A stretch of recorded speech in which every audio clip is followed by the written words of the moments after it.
வாழ்விலே நீர் பாராட்டின தயவுக்கெல்லாம் நான் பாத்திரனல்ல.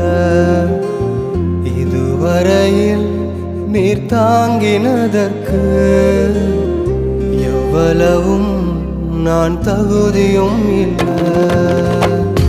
என் வாழ்விலே நீர் பாராட்டின தயவுக்கெல்லாம் நான் பாத்திரனல்ல.